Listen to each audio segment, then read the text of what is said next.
Supercrack Estrella presenta. El fantasma sombra que aparece en Google Maps fue vista frente a un bloque de apartamentos en El Cairo. La extraña criatura con forma de sombra que aparece en Google Maps fue vista frente a un bloque de apartamentos en El Cairo, Egipto. La extraña imagen fue causada por una sombra frente a un bloque de apartamentos de 6 pisos en El Cairo. El usuario de las redes sociales que hizo el extraño hallazgo afirmó que parecía un fantasma musculoso. Tuiteó: "Encontré un maldito fantasma en Google Earth". La figura inusual fue capturada en una calle residencial cerca del Aeropuerto Internacional del Cairo. La herramienta de búsqueda en línea ha desarrollado a lo largo de los años una reputación por detectar lugares espeluznantes e inusuales en todo el mundo. El lugar está cerca del Sheraton en Egipto, El Cairo. En 1915, el egiptólogo Gastón Maspero publicó una traducción de una antigua historia de fantasmas de Egipto, posiblemente situado en Luxor, antigua Tebas, que fue descubierto en 4 piezas de cerámica. En la historia, un fantasma de un hombre momificado, dice un alto sacerdote del dios Amón sobre su estado actual. Dice el fantasma: "Crecí, y yo no vi los rayos del sol, no respiré el aire, pero la oscuridad estaba delante de mí todos los días, y nadie vino a buscarme". Traducción de Maspero. El fantasma parece quejarse de algún accidente que le ha sucedido a sí mismo o a su tumba, pero no puedo entender cuál es el tema de su insatisfacción, escribió Maspero. Los antiguos egipcios creían firmemente en la vida después de la muerte, y crearon una serie de hechizos llamado el Libro de los Muertos, que creían que les ayudarían a llegar a la otra vida. Curiosamente, el fantasma que muestro parece salir de los rayos del sol, algo que se parece mucho a lo que cuenta este relato de miles de años. La historia es del año 1200 a.C. Según su costumbre, después del camino que había tomado, cruzó y alcanzó su casa, hizo preparar las futuras ofrendas diciendo: "Te proporcionaré con todo tipo de cosas buenas cuando vaya al lado oeste". Subió al tejado e invocó a los dioses del cielo y los dioses de la tierra, del sur, norte, oeste y este, y los dioses del inframundo, diciéndoles: "Envíame ese espíritu prestigioso", y así vino y le dijo: "Yo soy tú, quien ha venido a dormir durante la noche junto a la tumba". Entonces el sumo sacerdote de Amón con semable dijo: "Por favor, dime su nombre, el nombre de su padre y el nombre de su madre, que puedo ofrecerles y hacerles que deba hacer en aquellos de su posición". El espíritu prestigioso le dijo: "Nebusemek es mi nombre, Ankmen es el nombre de mi padre y Tamsas es el nombre de mi madre". Entonces el sumo sacerdote de Amón-Ra, rey de los dioses, con Semá, le dijo: "Cuénteme lo que quiera que yo haga por usted, y yo tendré un sepulcro preparado de nuevo para usted y tener un sarcófago de oro y madera de Avenus fabricado para usted, y descansará en él y habré hecho para usted todo lo que se hace para alguien de su posición". El espíritu prestigioso entonces le dijo: "Nadie puede sofocarse si está expuesto al viento invernal, hambriento sin alimento. No es mi deseo desbordar como la inundación, no viendo mi tumba, no la alcanzaría. Se me han hecho promesa". Ahora, tras él acabar de hablar, el sumo sacerdote de Amón-Ra, rey de los dioses, con Semá, se sentó y lloró junto a él con una cara llena de lágrimas, y se dirigió al espíritu diciéndole: "¿Qué tan mal le va sin comer o beber, sin envejecer o rejuvenecer, sin ver la luz del sol o inhalar brisas norteñas? La oscuridad es tu visión diaria, no se levanta temprano para irse". Entonces el espíritu le dijo: "Cuando estaba vivo sobre la tierra era el supervisor del tesoro del rey Mentuhotep, y yo era el teniente del ejército, habiendo estado a la cabeza de los hombres y cerca de los dioses. Hallé descanso el año 14, durante los meses de verano, del rey del Alto y Bajo Egipto, Mentuhotep. Él me entregó 4 vasos canopos y mi sarcófago de alabastro, y ha hecho por mí todo lo que se hace para alguien de mi posición. Me hizo reposar en mi tumba con su galería de 10 codos, verás, el terreno inferior se ha deteriorado y se ha desprendido, allí el viento sopla y agarrota la lengua. Ahora, como me has prometido, yo tendré un sepulcro preparado de nuevo para usted, ya son 4 veces las que se hará de acuerdo con ellos, pero, ¿qué debo hacer con las promesas que me acabas de hacer para que todas estas cosas logren ser ejecutadas?". Entonces el sumo sacerdote de Amón-Ra, rey de los dioses, con Semá, le dijo: "Por favor, expréseme un encargo adecuado que sea digno de hacerse para usted, y con seguridad lo tendré hecho para usted, o yo simplemente tendré 5 hombres, siervos, y 5 sirvientas, 10 en total, dedicadas a usted para verter libaciones de agua para usted, y tendrá un saco de farro entregado diariamente para serle ofrecido, y también el supervisor de las ofrendas verterá libaciones de agua para usted".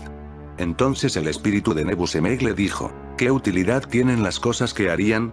A menos que un árbol se exponga a la luz solar, no necesita brotar ramajes, pero la piedra nunca envejece. se desmorona, solo, a través. Entonces el sumo sacerdote de Amon-Ra, rey de los dioses, con Semá, le dijo: por favor, rey Nebepetra. Allí el sumo sacerdote de Amon-Ra, rey de los dioses, encargó a 3 hombres, cada uno, y él cruzó y subió. Los hombres buscaron por la tumba cerca del templo sagrado del rey Nebepetra, el hijo de Ra, Mentuhotep, y lo encontraron, en él, estando a 5 codos de distancia a través de la calzada del rey en Deir el Bahari. Entonces bajaron a la ribera y ellos volvieron al sumo sacerdote de Amon-Ra, rey de los dioses, con Semá, y lo encontraron oficiando en la casa del dios del templo de Amon-Ra, rey de los dioses, y les dijo: con suerte habéis vuelto habiendo descubierto el excelente lugar para hacer al espíritu Nebusemet perdurar en la eternidad. Entonces sus 3 hombres le dijeron con una voz: hemos encontrado un lugar excelente para hacer perdurar el nombre del espíritu prestigioso, y por ello se sentaron en su presencia e hicieron una fiesta. Su corazón se alegró cuando se lo contaron, hasta que el sol ascendió desde el horizonte. Entonces llamó al canciller del estado de Amon-Menkau y le informó sobre su proyecto. Volvió al ocaso para pasar la noche en y él. Para los egipcios, los fantasmas eran un elemento más de la naturaleza y una continuación de la vida. Sus ritos buscaban no dejar a ninguno insatisfecho, es decir, no darles motivos para volver. Si había sido juzgado favorablemente por Osiris, sería así, pero el cumplimiento inadecuado del sepelio, la destrucción o el saqueo de la tumba lo enfurecerían. La tumba era el hogar del espíritu, pero si ésta se olvidaba o no se cumplían los ritos de recuerdo, no encontraría la paz. La aparición de un espíritu no era una buena señal, salvo que fuera invocado por alguna razón, como encontrar consejo para una decisión importante, o apareciese en un sueño. Incluso en esos casos, una vidente actuaba tanto dentro como fuera del templo y los ritos funerarios para facilitar el encuentro entre el vivo y el fallecido o interpretar los sueños. Lo hacían por medio de oráculos y magia, cartas a los muertos, sueños y otras formas de adivinación. En la historia, el sumo sacerdote no usa a una intermediaria. La petición de ayuda del fantasma muestra la importancia que tenía el cuidado de las tumbas. El sumo sacerdote no le muestra temor, sino que le ofrece su ayuda como a cualquier otra persona, con el respeto que requiere alguien que ha muerto, aunque el respeto es común a todos los fallecidos. En este caso se trata de un teniente del faraón Mentuhotep II o Nebepetra Mentuhotep, c. 2061-2010 a.C., que unió Egipto bajo el gobierno tébano, fundó el Imperio Medio y tiene su tumba en Deir el Bahari. En algunas traducciones, Mentuhotep II es sustituido por Rahotep, c. 1580-1576 a.C. Pero entonces el fantasma no podría haber muerto en el año 14 de su reinado, aunque pudo confundirlos porque, según una estela en Coptos, también se le atribuyó la unificación de Egipto con gobierno en Tebas durante la ocupación del Bajo Egipto por los Hicsos. Como se puede apreciar, es una historia didáctica sobre el respeto a los muertos, no tratando al fantasma como una amenaza que combatir. El fantasma teme desaparecer porque no tiene un hogar donde contener su espíritu y le expresa su preocupación porque su tumba no puede reconstruirse con buena voluntad y promesas. De la misma manera que un brote no crece sin luz del sol, aunque la historia está inconclusa, se entiende que Nebusemet recuperó la paz. Con su Emed y el fantasma, historia de fantasmas del antiguo Egipto. Así que al final se confirma que hay otros mundos, pero están en este, al menos a la hora de pagar, y eso ha sucedido así desde que el mundo es mundo y existen, o no, los fantasmas, una presencia que ha intrigado al hombre, se ha pegado a él y se ha metido incluso en sus casas, desde el antiguo Egipto a la era victoriana y Netflix y en todas las culturas. Algo habrá cuando tanta diversidad se ha puesto de acuerdo a lo largo de la historia. Justo hace unas semanas el investigador del British Museum Irving Finkel presentó la representación más antigua conocida de un fantasma. Se trata de una tablilla babilónica del 1500 a.C. que había pasado desapercibida durante 2 siglos hasta que al investigador se le ocurrió sostenerla frente a una lámpara. El ritual. El exorcista debe confeccionar una figura de hombre y otra de mujer, preparar 2 vasijas de cerveza y al amanecer pronunciar unas palabras invocando al dios mesopotámico Shamash. De esta forma, el espíritu pasaría a una de las figuras. De pronto en la parte donde no se apreciaba ninguna escritura aparecieron, nunca mejor dicho, unas figuras, una mujer joven que lleva atado a un hombre mayor, con la intención de devolverlo al inframundo. Y es que el texto que acompaña a los dibujos explica cómo deshacerse de una presencia no querida. El exorcista debe confeccionar una figura de hombre y otra de mujer, preparar 2 vasijas de cerveza y al amanecer pronunciar unas palabras rituales invocando al dios mesopotámico Shamash, responsable del otro lado. De esta manera, el espíritu pasaría a una de las figuras. De lo que haya que hacer con las bebidas no se habla, pero sí añade a la tablilla una frase final inquietante: no mirad atrás. Con menos material se han rodado películas. Los fantasmas, o la creencia en ellos, llegaron a las distintas civilizaciones para quedarse, aunque todas han hecho lo posible para librarse de los espíritus, y es a través de estos rituales que podríamos llamar de desinfección que conocemos sus leyendas en las culturas antiguas. En la práctica totalidad de ellas la creencia en una vida después del fallecimiento era fundamental, y ello se traducía en la existencia de espíritus o fantasmas que volvían del reino de la muerte por alguna razón, generalmente para reparar una ofensa o un mal que pudieron sufrir en vida, como una muerte violenta, o, tras su óbito, no llevándole ofrendas, no proporcionándole un funeral adecuado o no haber recuperado su cadáver. Todas estas circunstancias impedirían que el fallecido pudiera descansar en paz. El dibujo en una tablilla de arcilla representa a un fantasma masculino barbudo, aparentemente gruñón, que una mujer lleva al inframundo con una cuerda. Un ritual grabado junto al boceto explica que la solución para eliminar a los molestos fantasmas masculinos es darles un amante. Mientras examinaba tablillas relacionadas con fantasmas en las bóvedas del Museo Británico de Londres, Irving Finkel, curador principal del Departamento de Medio Oriente del museo, descubrió el dibujo y tradujo el ritual que lo acompañaba. Según informa The Guardian, Finkel dijo: este ritual se llevaría a cabo, creo, en el caso de un persistente fantasma doméstico, probablemente familiar, que se estaba volviendo más allá de una broma, y mucha gente se asustaba y no quería que continuara. El Museo Británico adquirió la tablilla en el siglo XIX, junto con miles de otras tablillas de Babilonia, una antigua ciudad a unos 100 kilómetros al sur de Bagdad en la actual Irak. Las tablillas dan una idea de cómo era la vida en Babilonia y la región más amplia, llamada Mesopotamia. La tablilla es lo suficientemente pequeña como para caber en una mano y falta al menos la mitad.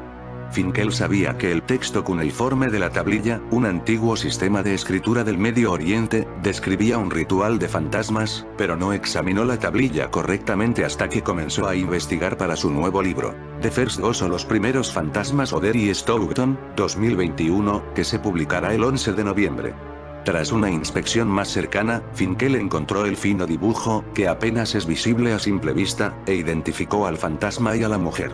La imagen sirve como ayuda visual para el ritual de exorcismo, que habría sido realizado por un exorcista. El ritual instruye al lector a hacer figurillas de un hombre y una mujer, y equiparlas con artículos específicos, incluyendo provisiones de viaje para el hombre y muebles para la mujer. Las figurillas deben ser enterradas juntas al amanecer mientras el exorcista recita un hechizo. El hechizo de la tablilla está incompleto, pero comienza llamando al dios del sol Shamash, que era el responsable del movimiento de los fantasmas hacia el inframundo.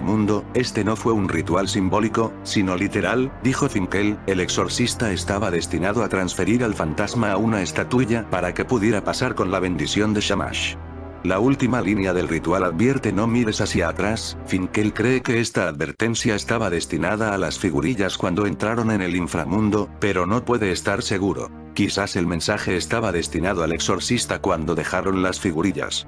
El fantasma de la momia de Amen-Ra. Las momias, los jeroglíficos, la fascinación de los descubrimientos arqueológicos, los misterios de las pirámides. La historia de Egipto desprende un halo de leyendas y misterios que envuelve a su tierra de un misticismo casi sobrenatural. Todos habremos oído alguna historia cautivadora en la que la eternidad de los siglos ha guardado un secreto maldito solo destapado con el hallazgo de un descubridor.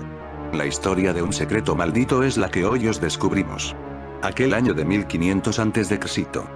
Amen-Ra, princesa de Egipto, tras morir, fue momificada y enterrada en un sarcófago acorde a su grado de realeza y a su tradición religiosa, en las orillas del Nilo, en Luxor. Así permaneció durante 34 siglos, ocultos a los ojos humanos, descansando para la eternidad, hasta que en el siglo XIX, durante unas excavaciones se encontró su ataúd. Amen-Ra despertaba de su largo sueño y, con ella, su maldición. Aquel sarcófago, con su momia, se vendió al mejor postor, un grupo de amigos ingleses. El primero de ellos, nada más recibir su nuevo objeto de colección, se marchó, ante los ojos atónitos de todos, andando en dirección al desierto.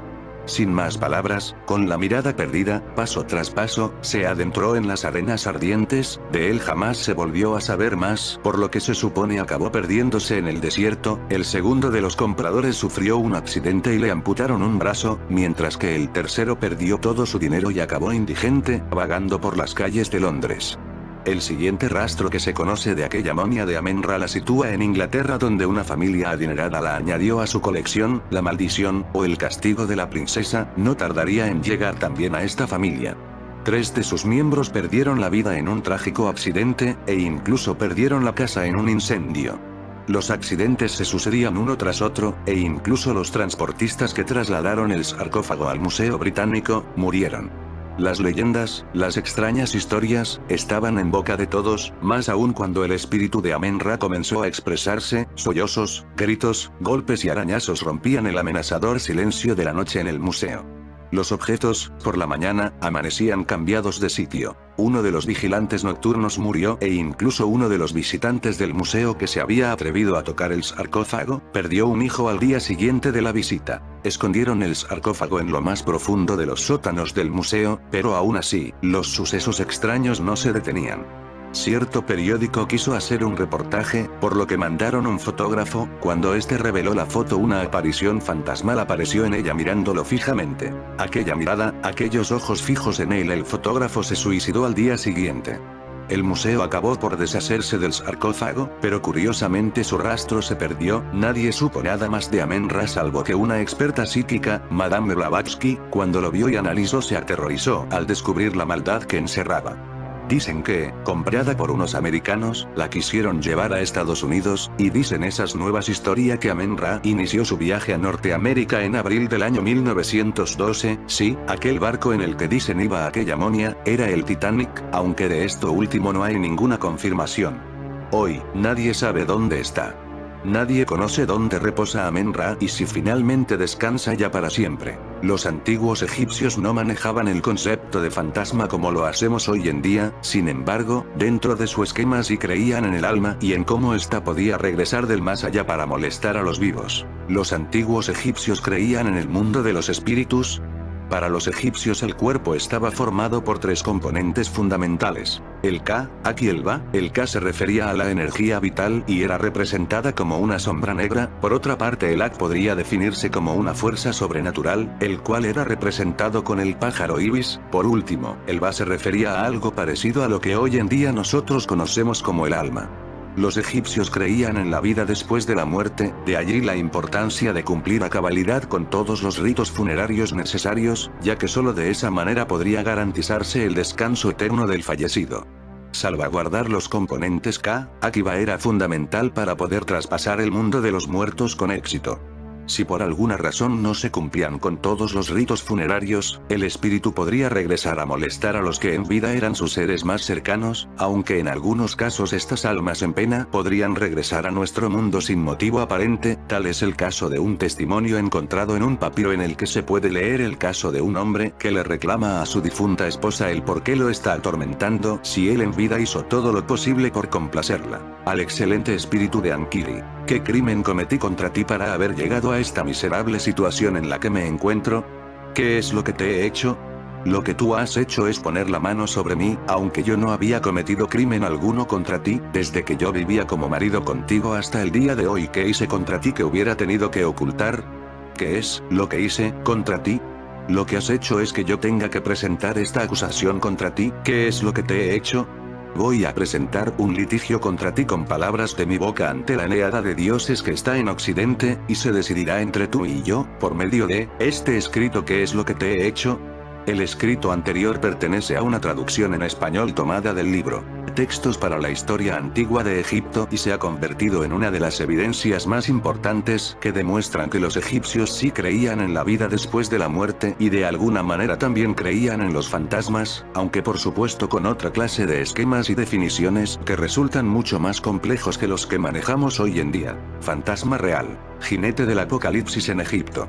Un vídeo de fantasma real durante las protestas de Egipto a finales de enero de 2011, captó lo que muchos llamaron el jinete del apocalipsis. El vídeo fue difundido incluso en directo por la CNN y otras muchas cadenas de televisión por todo el mundo.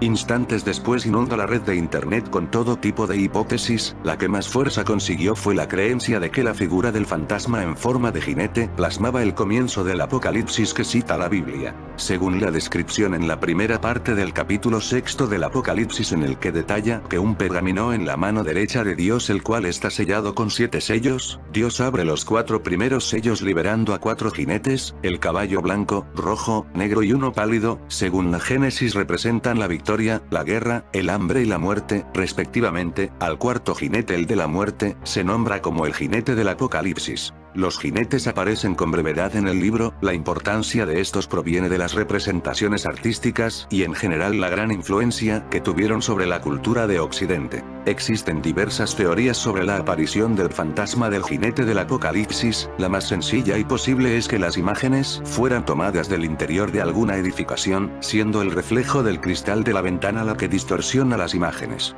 En Enigmas y Misterios les colocamos el vídeo para que lo vean y saquen sus propias conclusiones. Es una de las apariciones de fantasma real más espectacular que se ha visto por todo el mundo. Es curioso que rápidamente se le bautizara como el jinete del Apocalipsis.